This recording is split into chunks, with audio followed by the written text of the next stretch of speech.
잠시 기도하시겠습니다. 하나님 감사합니다. 우리의 생명 되신 주님, 오늘도 우리가 주 앞에 목마른 사슴처럼 시냇물을 찾듯 주님 앞에 나왔습니다. 우리의 가란 영혼을 채우시고 주님의 성령으로 충만케 하여 주시옵소서. 이 모든 말씀 예수님이랑 기도했습니다. 아멘. 네, 지난주에 제가 설교를 하고 저희 아내가 지금 한국에 있어서 저희 아내가 이제 영상으로 설교를 봤습니다. 그래서 제가 이제 피드백을 항상 우리 저희 아내가 해주는데요. 저희 아내가 두 가지를 얘기했습니다. 첫 번째는 재밌다. 설교가 재미있다고 말하는 게 이해가 잘 안 됐지만 어쨌든 재밌다. 두 번째는 근데 무슨 말을 하려고 하는지 모르겠다. 이렇게 말을 하는 거예요. 그래서 제가 제 설교를 여러 번 들어봤습니다. 제가 근데 성공이었어요. 왜 성공이었냐면 재미는 이제 우리 중고등 학생들 제가 지난주에 말씀드렸듯이 우리 중고등 친구들이 재미있어야 듣거든요. 제가 항상 설교할 때 우리 친구들이 즐거웠으면 좋겠다 이런 마음이 있고 또 한 가지는 제가 설교에 역량이 부족하기 때문에 막 던져보자. 하나만 걸려라. 그 전법이 통한 것 같습니다. 그래서 저희 아내가 무슨 말을 하는지 모르겠다라고 했던 게 저에게는 은혜로 들렸습니다. 그래서 감사함으로 받으면 버릴 게 없다고 여러분들 오늘도 제가 막 던질 텐데 하나만 건져가시기 바랍니다. 혹시 못 건지시면 저한테 따로 오셔서 제가 과외를 해드리겠습니다. 어, 여러분 이 말 아시나요? 인생은 B와 D 사이의 C이다. 여러분 혹시 이 말 들어보신 적 있나요? 너무나 유명한 말이죠. 네. 이 문장은요, 이제 B가 뜻하는 것이 birth, 그래서 탄생을 의미합니다. 그리고 D라고 하는 건 death, 그래서 죽음이고요. C다, B와 D 사이에 C다라고 하는 건 choice, 그래서 선택들이다라는 것이죠. 그래서 이 뜻은요, 즉 스스로 판단하고 선택하며 나만의 길을 걸어가라는 프랑스 철학자 사르트르의 인생관, 가치관, 그리고 세계관을 표현하는 한 문장입니다. 정말 그런 것 같습니다. 인생은 선택의 연속입니다. 그리고 그 선택에 따라 울고 웃는 것이 인생이죠.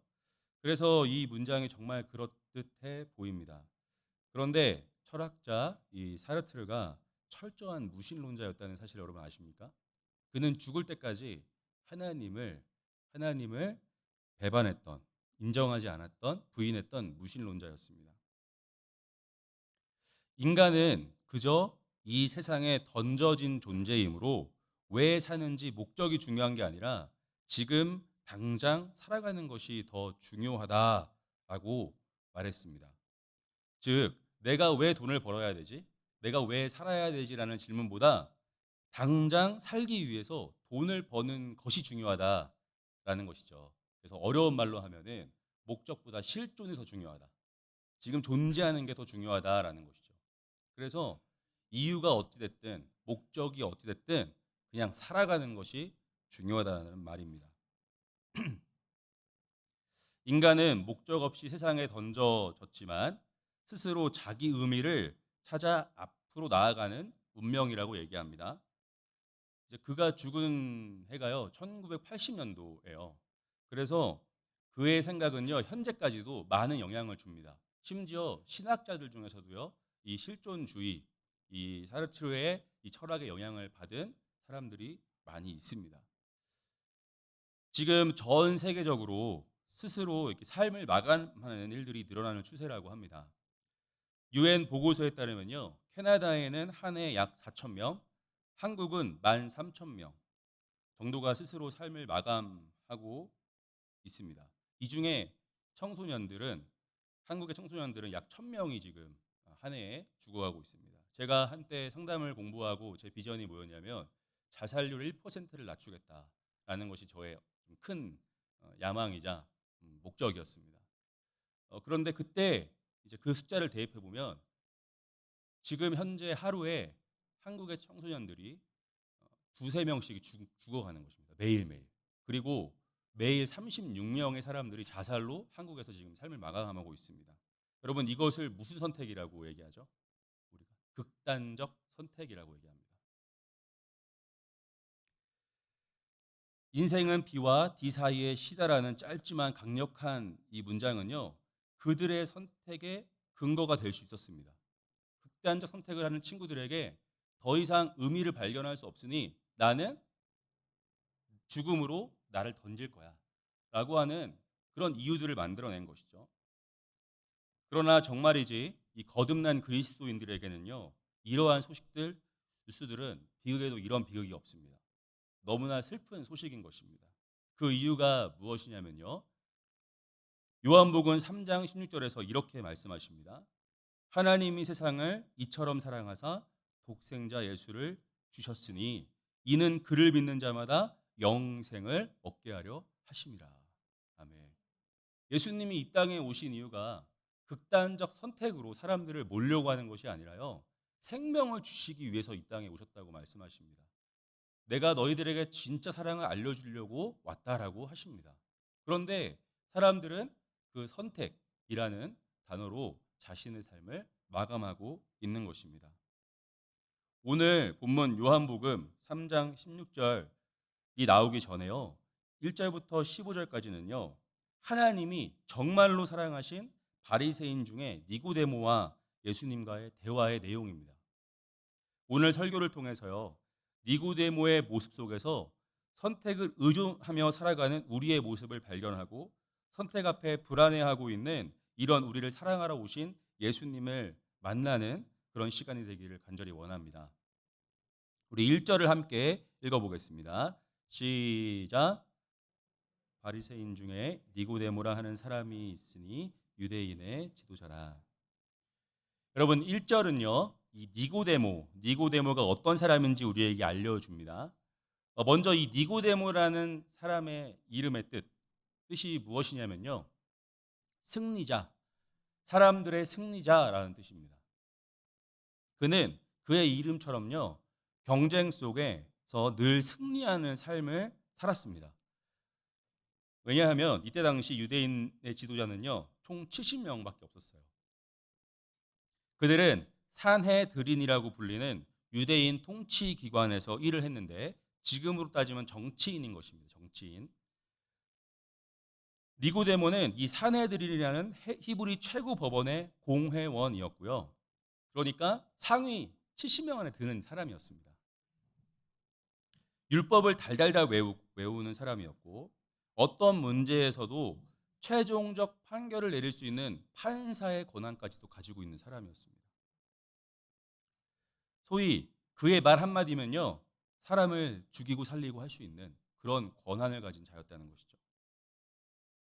그래서 그에게 많은 사람들이 삶의 선택의 갈림길에서 해결받기 위해 찾아왔습니다. 그것도 언제나 문제의 사람들이 그를 만나러 와서 그에게 내가 어떤 길로 가야 할지 물어보고 정답을 구하는 그래서 선생, 멘토와 같은 역할을 한 것이죠. 그런데 어찌된 영문인지 그런 성공한 사람, 선택 위에 선택을 하는 사람, 그 사람이요. 어두운 밤에 예수님을 찾아오는 것으로 이 구절은, 이 말씀은 시작이 됩니다. 우리는 이 어두움을 주목해서 볼 필요가 있습니다. 왜냐하면요. 요한은 어둠이라는 단어를요. 요한복음 전체를 통해서 계속해서 이 어둠이라는 단어를 사용하는데 언제 사용하냐면 악함을 상징할 때 사용합니다.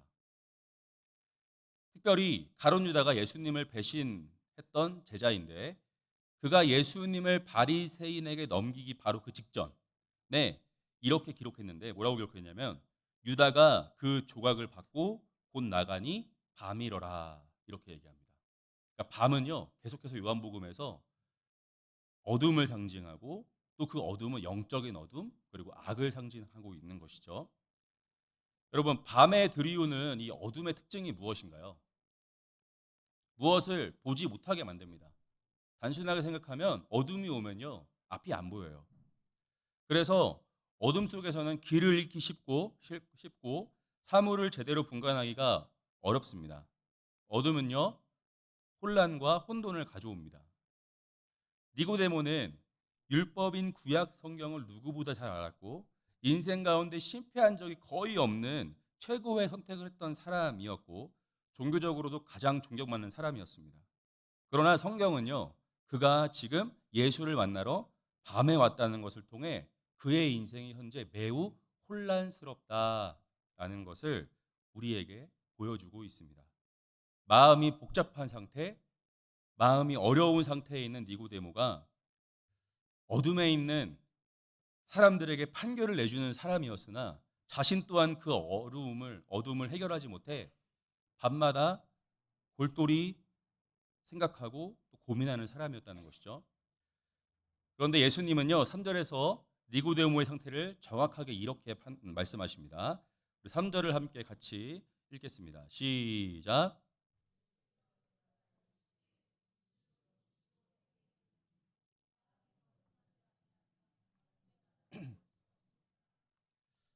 네, 오늘 제가 말씀을 전할 때 이제 병원, 의사 이런 것을 키워드로 가지고 계속 예화를 자주 들려고 하는데요. 제가 허리가 아파서 병원에 갔었습니다. 한국에서. 그래서 이 허리에다가 여러 가지 검사를 했는데 특히 초음파도 하더라고요. 그러면서 저에게 딱 진단을 내려주는데 뭐라고 하냐면 협착이 있다는 거예요. 협착. 허리에 협착이 있어서 그 협착이 있대요. 착이 더 심하다는 거예요. 그래서 이제 제가 한 2, 4년 동안 계속 허리가 아팠었거든요. 때마다 심하다. 그 두리뭉실한 이 아픔이요. 병원에 가서 딱 의사 앞에 가니까 병명이 딱 나오는 거예요. 왜 아픈지 진단이 되는 거예요. 이와 마찬가지로요. 이 어둠이라는 혼란. 내가 왜 이렇게 마음이 복잡하지? 내가 왜 이렇게 지금 고민이 되지? 답이 없는 세상을 사는 것처럼 느껴지지? 라고 했던 이 니고데모가요. 예수님 앞에 딱 가서 진단을 받았더니 정확한 진단명이 나오는 겁니다. 오늘 말씀에 3절 말씀에 진실로 진실로는 헬라어로 아멘 아멘이라는 뜻입니다. 아멘 아멘. 진실로 진실로. 예수님께서 강조하실 때 정말 강조하시고 싶을 때 이 진실로 진실로 아멘 아멘을 쓰시는데 이 진단을 할 때요. 니고데모에게 야 이건 진짜야. 이건 진짜인데 정확하게 듣고 너가 깨달으렴 이러면서 얘기를 하는데 그것이 무엇이냐면요. 사람이 거듭나지 아니하면 하나님 나라를 볼 수 없다라는 것입니다. 니고데모가 어둠 가운데 있는데 그 증상, 그 병명이 뭐냐면 거듭나지 않는 것이에요. 거듭나지 않았다는 것이 병명이었습니다. 그리고 그 결과 하나님의 나라를 보지 못하고 살고 있다라고 하는 것이 병명이었습니다. 니고데모는요, 하나님에 대한 지식으로는 1등한 사람입니다. 하나님은 니고데모만큼 아는 사람이 없습니다. 그리고 심지어 하나님의 나라를 가르치는 사람이었습니다.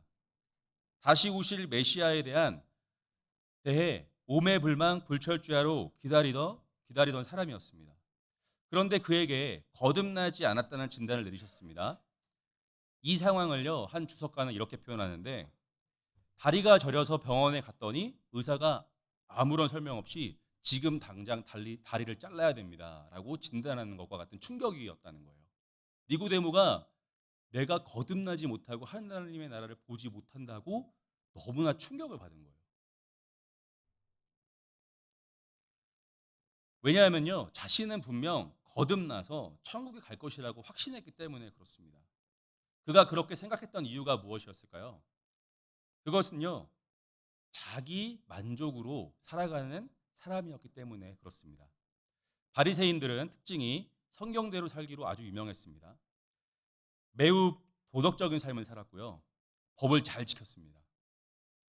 지금도 이스라엘에 가면 엘리베이터가 2대가 있습니다. 안식일에는요. 사용하지 못하는 엘리베이터가 있고 또 외국 사람들이 여행을 와서 이제 그 엘리베이터를 사용할 때 유대인들이 토요일 날 안식일에는 아무것도 하면 안 되니까 뒤에 서 있다가 그 사람이 딱 타면 같이 탄다고 합니다. 그러면서 자기가 갈 층을 눌러달라고 말을 합니다. 자기는 하지 않는 것이죠. 아무것도. 법을 잘 지키려고 노력하는 모습이에요. 내가 이 정도면 잘 믿지라는 그들이 만들어 놓은 종교적 기준에 딱 맞게 살아가고 있는 사람들이었습니다. 그러나 그것이 문제였습니다. 저희 아버지가 당뇨가 있으신데 한동안 약을 끊으셨습니다. 운동을 열심히 하고 식단 관리를 잘하면 되겠지. 그리고 아무래도 이제 목사님이시고 은퇴하셨기 때문에 약간 믿음을 가지고 회복시켜 주실 거야라고 어떤 그런 마음이 있었다고 제가 추측을 해봅니다. 그런데 어머니는 걱정이 되시는 거예요. 저희 어머니는 약을 먹어야 되는데 이 아버지가 이거 약을 안 드시니. 그래서 아버지께 당뇨 검사를 받으러 간다라고 말하지 않고 자신이 검사 받는 것처럼 해서 가서 이제 아버지를 검사 받게 같이 하셨어요. 그랬더니 의사 선생님이 다 대번에 약을 드셔야 된다고 위험하다고 하시는 거예요. 저희 아버지의 실수가 무엇이었나요? 스스로 자신의 건강 상태를 판단하셨던 겁니다. 자신의 행함과 지금 생활 패턴으로 나는 괜찮을 거야라고 생각하신 거죠. 어느 때보다 운동을 많이 하고 어느 때보다 식단 관리를 잘하니까 약은 안 먹어도 될 거야. 우리도 그런 실수를 하지 않습니까? 누구나 스스로 판단하며 살아갑니다. 우리는 누구나 자신의 상황을요 객관적으로 보려고 노력을 합니다. 여러분, 그런데 하나님이 가장 경계하시는 죄가 무엇일까요? 혹시 아시는 분 계신가요? 네. 우리 회장님 한번, 우리 고등부 회장님 뭐죠? 판단은 우리 한 박수 한 번만 쳐드리면 좋겠습니다. 네, 우리 회장님하고 짰습니다. 제가 3주 전부터 이렇게 얘기하면 너희들 대답해라. 근데 이걸 기억하고 있다는 게 대단한 거예요. 이렇게라도 기억을 하는 게 어디입니까? 바로 판단하는 죄인데요. 이것을 우리가 어떻게 알 수 있냐면요. 여러분, 창세기에 아담과 하와가 어떤 죄를 지었냐면 선악과를 따먹는 죄를 짓지 않습니까? 그 선악과라고 하는 의미가 무엇입니까? 선과 악을 판단하는 열매라는 것입니다. 하나님만이 선과 악의 기준이 되셔야 되는데 아담과 하와 자신이 선과 악의 판단자가 돼서 그 선악과를 따먹은 것이죠. 그 후에 어떤 일이 벌어졌습니까? 하나님이 아담과 하와를 찾았습니다. 근데 이들이 숨어 있는 거예요. 숨어 있으면서 하는 말이 뭐냐면 아담은 하와 탓, 하와는 아담 뱀 탓, 뱀 탓은 인간 탓. 자기 기준에 악한 사람들을 판단하기 시작하는 거예요. 더 이상 자신이 판단자가 된 그들과 하나님은 어울릴 수가 없었습니다. 세상에 쫓겨갔습니다. 그리고 아담과 하와로부터 태어난 가인과 아벨, 자기 형제를 죽였던 가인은요, 내가 드리는 제사는 하나님이 안 받으신다. 그런데 내 동생 아벨이 드리는 제사는 받네. 그러면서 뭐라고 판단했냐면 하나님은 나빠라고 판단한 거예요. 하나님은 나쁘다. 맞아요. 나빠. 그러니까 분노가 일어나서 자기 동생을 죽인 거죠. 여러분, 우리가 가만히 생각해 보면요, 우리 인생의 판단자가 내가 됐을 때 나온 증상이 뭐냐면요, 하나님에 대한 원망이 많이 나옵니다. 하나님은 나쁘다. 하나님이 어떻게 나한테 이럴 수가 있나? 우리 청년들이 자주 고백하는 죄 고백 중에 하나가 이 고백이에요. 하나님을 자주 원망한다는 거예요. 조금만 어려움이 생겨도 하나님을 자주 원망한다는 거예요. 그게 왜 그렇습니까? 그 증상이 왜 나오는 거예요? 내가 내 인생에 지금 벌써 판단자, 주인이 되었기 때문에 그렇습니다. 죄에 빠진 인간은 하나님이 아닌 나를 기준으로 세상을 판단하고 선택합니다. 과거에 내가 얼마나 많은 실수를 판단을 했는지, 많은 실수와 많은 실수적인 판단을 했는지를 스스로 알면서도 끝까지 자신을 믿습니다. 죄에 빠진 인간은 다른 이들에게 날카로운 잣대를 들이밀지만 자기에게는 한없이 관대합니다. 여러분, 생각해 보십시오.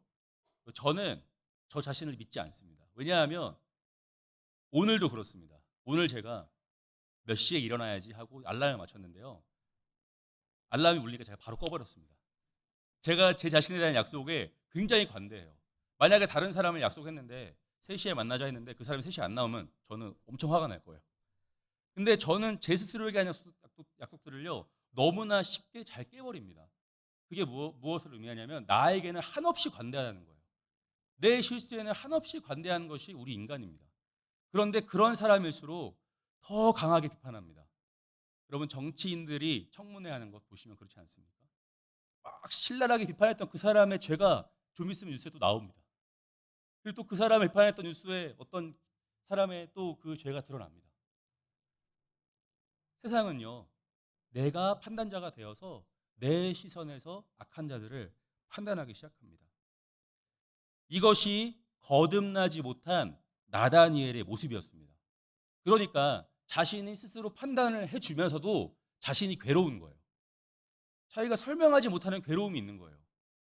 다른 사람들에게 조언을 해주고 다른 사람들에게 돈을 받으면서 그런 일들을 하는 전문가가 자기 자신은 전혀 진단하지 못하는 그런 딜레마에 빠진 것입니다. 그래서 나다니엘은 하나님 나라의 문지방도 밟지 못한 상태였습니다.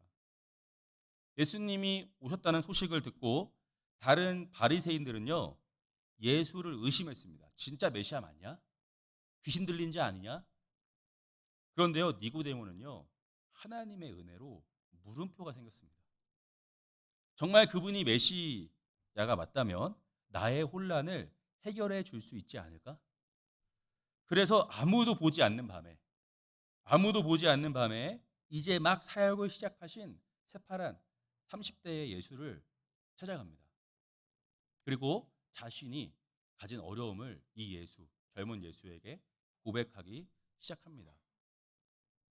여러분, 우리의 인생은요, 누가 판단하십니까? 오직 하나님만이 판단하실 수 있습니다. 이것은 잠깐 만나는 사람들의 눈을 속일 수는 있지만 늘 여러분들을 지켜보시는 하나님의 눈은 피할 수 없다는 것을 의미합니다. 우리가 아까도 말했듯이 아프면 병원에 찾아가지 않습니까? 병원에 갔을 때 어떤 의사가 오진을 한 거예요. 만약에 잘못된 판단을 내렸습니다. 그래서 치료 시기를 놓쳐가지고 만약에 그 병이 더 커져서 고생을 하기 시작한 거예요. 그리고 심지어 그 병이 나의 목숨을 좌지우지한다고 생각해 보십시오. 얼마나 억울합니까? 그래서요, 여러분들, 우리의 영적 상태는요, 우리의 마음 상태는요, 누구에게 점검받는가가 중요합니다. 제가 유튜브를 여러 가지 강의들을 듣는 걸 좋아하는데 뭐 불교계에 아주 유명하신 스님도 계시더라고요. 뭔가 사람들이 질문을 하면 바로바로 즉시 대답을 해줘서 많은 사람들이 그 사람의 이야기를 듣고요. 또 어느 곳에 또 어떤 유튜버는요, 철학 선생이에요. 뭐 기독교, 불교, 유교 상관없이 모든 종교를 다 아울러서 막 지혜를 설파합니다. 그 팔로워가 굉장히 많습니다. 그리고 어떤 이들은 자신의 취미와 관심에 있는 것으로 지금 나의 상태를 자꾸 점검합니다. 그런데 영혼의 상태, 오직 우리 영혼의 상태는요, 우리를 창조하신 하나님 앞에 가야만, 그 앞에 가서 점검을 받아야만 정확한 진단이 나옵니다. 이런 의미에서 니고데모는 정말 잘 찾아왔습니다. 명의를 찾아온 것입니다. 요한복음 1장 4절은 예수님에 대해 이렇게 설명합니다. 그 안에 생명이 있었으니 이 생명은 사람들의 빛이라. 여러분, 어둠 가운데 있을 때 중요한 것은 속도가 아니라 방향이다라는 말이 있습니다. 예수님은 우리 인생에 빛으로 오셔서요, 방향을 잡아주시는 분이세요. 우리를 빨리 가게, 빨리 성공하고 빨리 무언가가 되게 하시는 분이 아니라 우리의 방향을 제대로 잡아주시는 분이 바로 예수님이십니다. 종교심으로 가득 차 있는 니고데모에게 자기 만족으로 신앙생활을 하면 죽은 거야, 착하게만 살면 죽은 거야, 거듭나야 해라고 말씀하십니다. 이 거듭난다라는 것은요, 헬라어로 아노센이라고 하는데 두 가지 의미가 있어요. 첫 번째는요, 다시 한번, second time 이라는 의미가 있고, 또 하나는요, 위로부터, from above라는 뜻이 있습니다. 예수님이 아노센 해야 돼라고 얘기했는데요, 니고데모는 뭘로 알아들었냐면요, 다시 한번, once again, a second time으로 이해했고요. 예수님이 말씀하시는 건요, from above라고 말씀하신 거예요. 그래서 니고데모가 4절에서 이렇게 얘기합니다. 뭐라고 얘기하냐면요, 같이 읽어보겠습니다. 시작.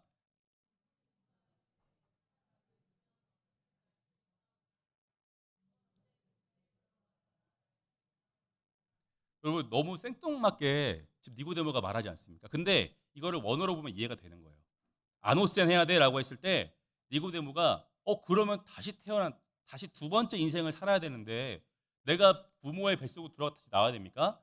라고 얘기하는 것이죠. 그런데 하나님을 누구보다 잘 안다고 성전 생활도 잘한다고 자부심을 갖고 있던 니고데모가요. 이 거듭남의 의미를 잘 이해할 수 있어야 했지만 의미를 전혀 알지 못했어요. 수능 수학 1타 강사가요. 수능 문제를 못 푸는 거예요, 지금. 수능 수학 문제를 못 푸는 지금 상황인 거예요. 얼마나 황당합니까? 예수님께서는 다시 한번 5절에서요. 아멘 아멘. 진실로 진실로라고 하면서 온 마음을 다해서 니고데모에게 친절하게 알려 주십니다. 말씀하십니다. 우리 5절을 한번 읽어 보겠습니다. 시작.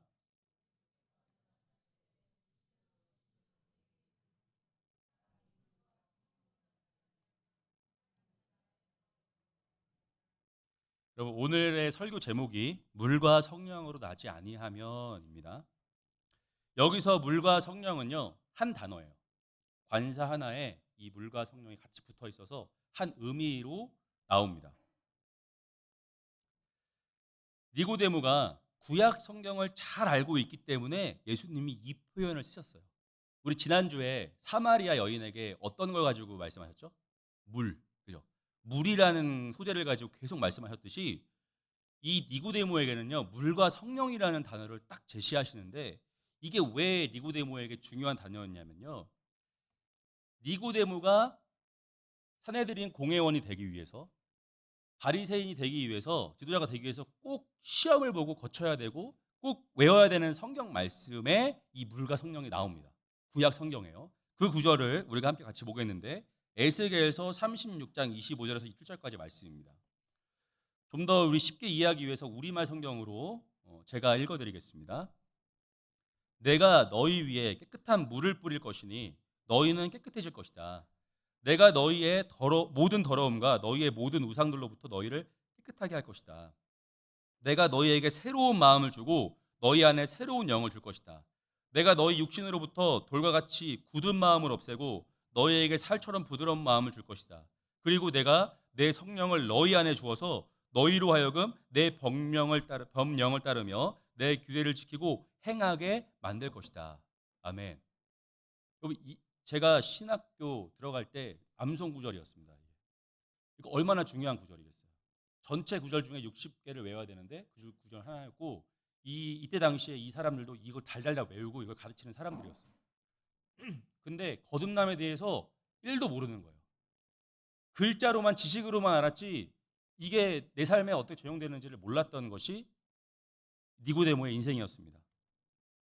여기서 이 구절에서 거듭남을 위해서 하나님이 하시는 세 가지 사역이 있는데 첫 번째가 먼저 물로 죄를 씻는 겁니다. 그래서 우리가 세례할 때 물을 머리에 붓는 행위가요. 죄사함의 의미가 있습니다. 두 번째는 새로운 마음과 영을 주는 것입니다. 그래서 저는 믿음은 우리가 노력해서 얻어내는 것이 수도 있지만 하나님이 반드시 믿음을 주셔야 우리가 믿을 수 있습니다. 여러분들이 지금 이 자리에 나와서 믿을 수 있는 것은 하나님을 아버지라 부를 수 있는 것은 믿음을 주셨기 때문에 그렇습니다.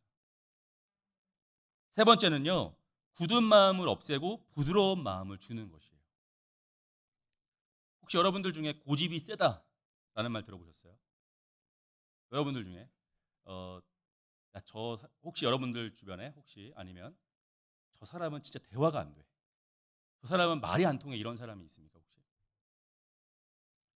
좋은 의미로 이 말이 쓰일 수도 있어요. 뭔가 정말 강직하게 한 가지 일을 해낸다. 그런데요, 이 말이 안 통한다, 대화가 안 된다는 의미는 주로 나쁜 용어로 쓰이기도 하죠. 제 인생에서 가장 고집센 순간이 언제였는지 돌아보면 제가 고등학교 2학년 때 고등학교를 그만 다니겠다고 결단한 적이 있었습니다. 그냥 멀쩡히 다니던 학교를 제가 그만 다니겠다. 근데 그때 왜 그러냐면 제 아버지가 목사님이지 않습니까? 근데 하나님이 잘 안 믿겨지는 거예요. 그래서 우리 하나님이 없으면 우리 아버지가 사이비 교주인데 내가 사이비 교주 아들로 살 수 없다. 마음이 강팍해졌어요 그때 약간. 근데 그 강팍해진 마음 가운데 교회에 좀 다툼이 있었습니다.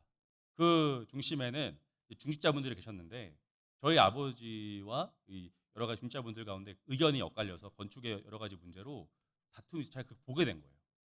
그러니까 제 강팍해진 마음, 굳어진 마음이 더 단단해지기 시작합니다. 하나님이 있는 거는 알겠는데, 야, 이거 내가 이 교회만 믿고 살다가는 이거 큰 코 다치겠다. 배신당하겠다. 그때부터 제가 무슨 생각하냐. 빨리 자퇴를 하고 수능을 잘 봐서 내가 명문대 들어가서 소위 성공을 해야겠다. 이런 마음이 탁 들어온 거예요, 제 마음에. 그러니까 어머니가 말려도 안 듣고 선생님이 말려도 안 듣고 저를 위해 기도해 주시는 분들이 말려도 안 들었습니다. 결국에 자퇴를 했습니다. 그냥 여름방학 끝나고 가서 자퇴서를 내고 얼마나 고집이 셌습니까, 제가. 고등학교 2학년짜리가 아무 얘기도 세상에 어느 얘기도 안 듣는 거예요. 그리고 핸드폰을 끊고 그때부터 혼자 방에서 그냥 지내기 시작했습니다. 제가 그때를 돌아보면요. 제가 그때 가장 죄악스러운 때였어요. 제가 그때 제 마음이 가장 강팍하고 마음이 굳어서 제가 하나님께 기도드리지 않고 회개라는 단어 회자도 안 꺼내고 찬양도 듣지 않고 제 마음이 강팍해져서 오로지 성공, 좋은 대학에만 눈을 맞추고 살았던 것이죠. 사실 가장 주님이 필요한 때였습니다. 그때가 가장 주님이 필요한 때였습니다. 그리고 주님을 찾아갔어야 됩니다. 니고데모처럼. 그리고 기회가 있었습니다. 근데 그것을 포기했습니다. 거부했습니다. 여러분들 우리 중고등부 학생들이 여기 있는데 사실 중2병 무섭지 않습니까? 중2병. 이 중2병이 왜 무섭냐면 안 듣는 거예요. 부모님 말을 안 듣고 어른들의 말을 안 듣고 선생님들의 말을 안 들으니까 중2병이 너무너무 무서운 겁니다. 그래서요. 중학교 때 뒤집어지면 평생 갑니다. 무슨 말이에요? 중학교 때 하나님 만나면요. 그 친구는 끝까지 하나님을 믿는 경우가 많습니다. 왜냐하면 가장 마음이 강팍한 청소년 시기에 하나님 만났기 때문에 그렇습니다. 그러나 이 니고데모와 같이 하나님께 저를 만나 주셨어요, 하나님이. 그리고 빛으로 살 길을 내어 주셨습니다. 그래서 고3 지나고 제가 하나님을 다시 만나서 제 이름을 서감사라고 그때부터 불러달라고 했습니다. 부모님한테. 나는 죽어야 마땅한 인간인데 하나님이 나를 살려주셨다. 은혜로 나를 구원해 주셨다. 그때부터 서감사라고 저를 불러달라고 했습니다. 여러분 몸이 굳으면 죽은 것이죠. 그런데 영혼이 죽으면요. 그건 진짜 죽은 겁니다. 기회가 없습니다. 고집 센 분들은 주님 만나시면 변합니다. 진짜 그렇습니다. 하나님 담배 피는 이제 분들 교회 다니면서 담배 핀다는 게 나쁘다는 것이 아니라 술 마시는 분 나쁘다는 게 아니라 주변에서 건강이 안 좋다고 그렇게 끊으라고 해도 안 끊어지던 게 하나님 믿고 하나님 만나면 끊어지는 그런 가정들이 얼마나 많은지 몰라요. 내가 죄 때문에 많이 힘들어했는데 하나님 딱 만나니까 내 죄가 끊어지는 것을 경험하시는 분들이 얼마나 많은지 몰라요. 여러분들도 아마 그런 것들을 경험했을 거라고 믿습니다. 여러분 잡초 아시죠? 이 잡초는요.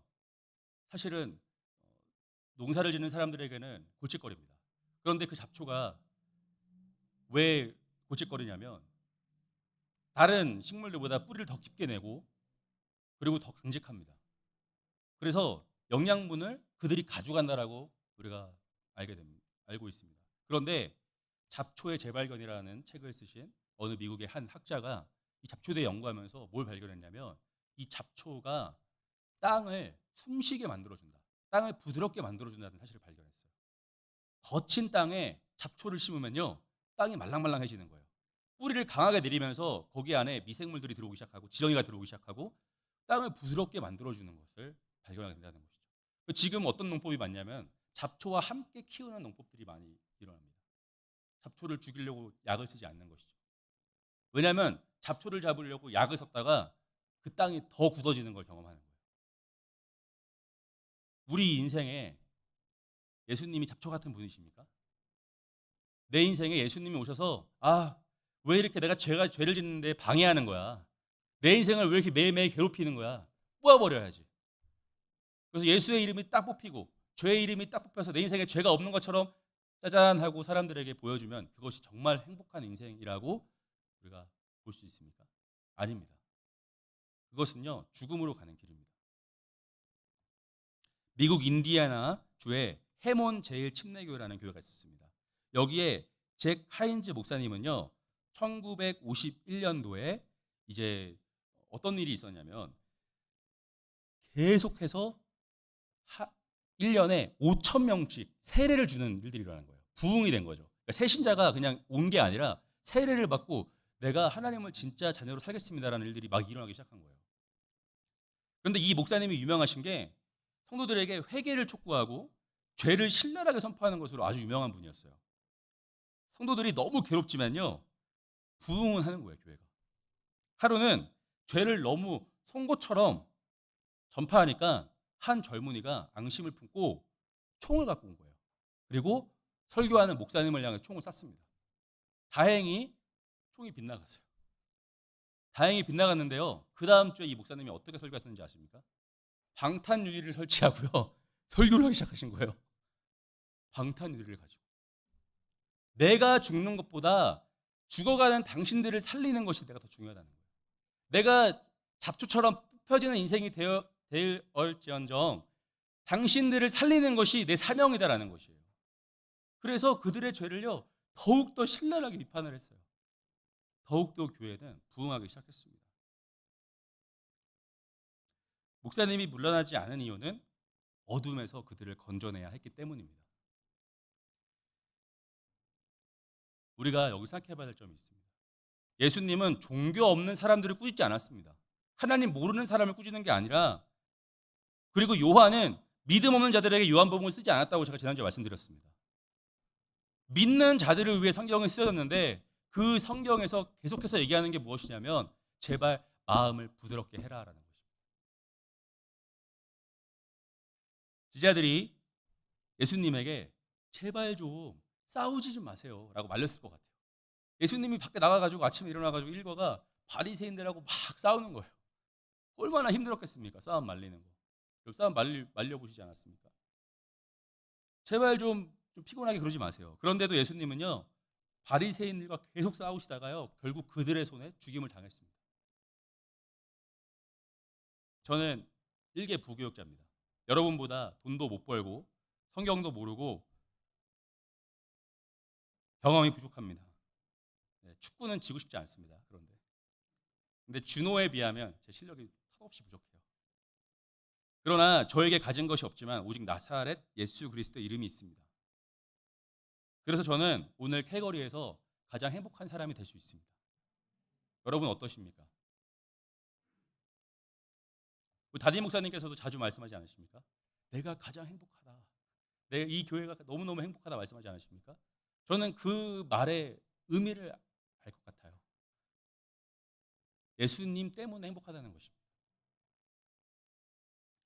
오늘 본문 마지막 구절은요, 15절인데 예수님이 자신이 모세 때 광야에서 뱀을 든 것 같이 자신도 들려야 한다라고 말씀을 하세요. 이것 또한 너무너무 구약 공부를 할 때 중요한 장면입니다. 그래서 니고데모만 아는 장면이에요. 니고데모가 뭘 의미하는지 아는 장면이에요. 민수기 21장에 나온 구약의 이야기를 통해 니고데모에게 다시 말씀하시는데, 모세 시대 이스라엘 백성들이 에돔 땅을 바로 지나가지 않고 우회해서 지나가니까 돌아간다고 화가 났어요. 그래가지고 성경에는 뭐라고 되어 있냐면 이스라엘 백성들의 마음이 상했다라고 나와 있는데, 그게 뭐냐면 삐졌다는 거예요. 삐졌다. 여러분 삐지면 어떻게 됩니까? 마음이 굳은 거예요. 굳은 거. 모세와 하나님께 마음이 굳어버렸어요. 그러니까 하나님과 모세를 원망을 시작해요. 우리를 죽이려고 데리고 나왔냐? 이때 모세가 용서해달라고 기도를 하는데 하나님께서 불뱀을 보내셔서 이스라엘 백성들을 물게 하세요. 물게 하니까 이제 모세가 야단이 난 거예요. 하나님 어떡합니까? 지금 걷어가 주십시오, 이 징계를. 그러니까 하나님이 뭐라고 하셨냐면 모세에게, 야, 불뱀 하나를 찍어서 장대 찍어서 하늘로 올려. 그리고 모든 사람 쳐다보게 해. 그러면 다 나을 거야. 그칠 거야. 그 장면을 지금 니고데모와 대화하는 중에 불쑥 꺼내시는 거예요. 여러분, 저는 이 장면을 보면서요, 이런 것이 떠올랐어요. 만약에 여러분이 뱀에 물렸습니다. 여러분, 뱀에 물리면 독이 무슨 성분이고 어떤 약을 먹어야 하고 이런저런 지식들, 그 지식이 여러분들 살릴 수 있습니까? 딱 뱀에 물려서 독이 퍼지고 있는데, 나는 이 독이 무슨 성분인지 알아. 이런 것이 여러분 살릴 수 있습니까? 아닙니다. 바로 약을 먹고 응급 처방을 받아야 사는 것입니다. 거듭나지 못한 자에게는요, 복음에 대한 출중한 지식이 필요하지 않습니다. 복음을 먹어야 살 수 있습니다. 복음을 먹고 복음이 내 삶을 변화시켜야 거듭날 수 있는 것입니다. 그래서 시편 기자는 이렇게 외칩니다. 시편 34편 8절인데요. 너희는 여호와의 선하심을 맛보아 알지어다. 그에게 피하는 자는 복이 있도다. 시편 119편 103절에는 이렇게 말하는데 주의 말씀의 맛이 내게 어찌 그리 단지요. 내 입의 꿀보다 더 다나이다. 그리고 마태복음 26장 26절에서 이렇게 말씀하십니다. 그들이 먹을 때에 예수께서 떡을 가지사 축복하시고 떼어 제자들에게 주시며 이르되 받아서 먹으라. 이것은 내 몸이니라. 아멘. 여러분, 우리는 오해를 받더라도 이 표현을 써야 됩니다. 예수님을 먹어야 합니다. 예수님을 보기만 하면 안 됩니다. 예수님을 먹어야 됩니다. 예수님을 잡수셔야 된다는 거예요. 이것이 예수님이 원하시는 것입니다. 로마 사람들은요, 이 표현을 두고요, 기독교인들이 식인종, 야만인이라는 소문을 퍼뜨렸어요. 그들이 성만찬하는 것을 보면서 이렇게 말을 하니까 이거는 예수의 피라 마시라 하니까 야, 식인종들이다, 야만인들이다. 그런데요, 여러분들, 이보다 더 직접적인 표현이 있을까요? 먹으면 티가 납니다. 먹으면 생각이 바뀝니다. 먹으면 고집이 꺾입니다. 먹으면 변화됩니다. 반대로 먹지 않으면 변화가 없습니다. 먹지 않으면 마음이 계속 굳어 있습니다. 먹지 않으면 내 생각으로 살아갑니다. 내일이 있을 것처럼 사는 인생이 아니라 오늘이 마지막인 것처럼 살아가는 이 요한 시대의 사람들도 예수님을 변절했는데 하물며 안정을 누리려고 하는 이 시대 가운데 우리는 얼마나 더 악하겠습니까? 이들은 로마의 박해에도 예수를 믿겠다고 결심한 사람들이었습니다. 그런데 더 큰 어려움이 오니까 이제 더 이상 못하겠다. 예수 못 믿겠다라고 하는 사람들이었습니다. 그런데 이 니고데모에게, 이러한 사람들에게 예수님이 거듭나야 한다라고 말하는 것은 무슨 의미가 있겠습니까? 복음으로 살아야 한다는 것입니다. 넘어지면 주님께서 일으켜 세워 주실 것입니다. 많은 청년들이 저에게 질문합니다. 예수님 믿는 것이, 순종하는 것이 어렵다고 얘기를 해요. 맞습니다. 진짜 어렵습니다. 제가 금요일 날도 말씀드렸지만 설교를 전하러 위에 올라오는 게 힘든 게 아니라 설교를 전하기 위해서 제 마음을 준비하는 과정이 힘듭니다. 월화수목 금요일 토요일까지 죄를 안 짓고 사는 게 너무 힘듭니다. 그런데 주님께서는 우리에게 죄 지어도 괜찮아가 아니라 죄 안 지을 수 있어. 너의 힘으로 하지 않고 나의 힘으로 하면 죄 안 지을 수 있어. 내가 새 마음을 매일매일 부어줄게. 그래서 우리는 매일매일 전도되어져야 합니다. 우리는 매일매일 복음적이어야 합니다. 복음화되어야 합니다. 이것은 저의 말이 아니라 예수 그리스도를 평생 믿었던 많은 신학자들이 한결같이 고백하는 것입니다. 우리가 이벤저라이스트 돼야 된다. 매일매일, 에브리데이. 우리는 언제 어떤 어려움 앞에 신앙을 잃어버릴지 모릅니다. 여러분 자신을 믿지 마십시오. 교회를 믿지 마십시오. 친구들을 믿지 마시고 가족들을 믿지 마시고 오직 예수 그리스도를 믿으십시오. 그런 니고데모를 향한 예수님의 충고의 끝에는 이 구절이 다시 나오는데요. 요한복음 3장 16절입니다. 오늘 이 말씀을 읽고 우리가 같이 기도했으면 좋겠는데 같이 한번 읽겠습니다. 시작. 하나님이 세상을 이처럼 사랑하사 독생자를 주셨으니 이는 그를 믿는 자마다 멸망하지 않고 영생을 얻게 하려 함이라. 여러분, 이 말씀이 우리가 많이 외우지 않습니까? 이 말씀이 어떻게 나왔는지 과정을 우리가 오늘 같이 함께 봤습니다.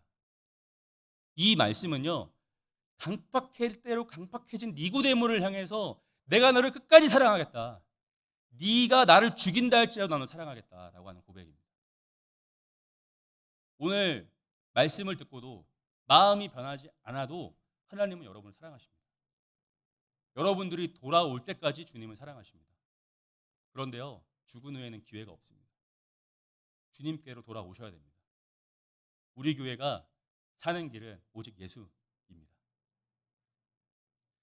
우리 함께 이 시간에 찬양을 했으면 좋겠는데, 주여 우린 연약합니다. 우리 이 찬양을 들으시면서요, 우리가 함께 찬양 드리고 주님께 기도했으면 좋겠는데, 우리의 강팍한 마음 주님 아시죠? 우리의 연약한 마음 주님 아시죠? 하지만 주님 의지합니다. 주님 도와주세요. 주님 살려주세요. 우리 함께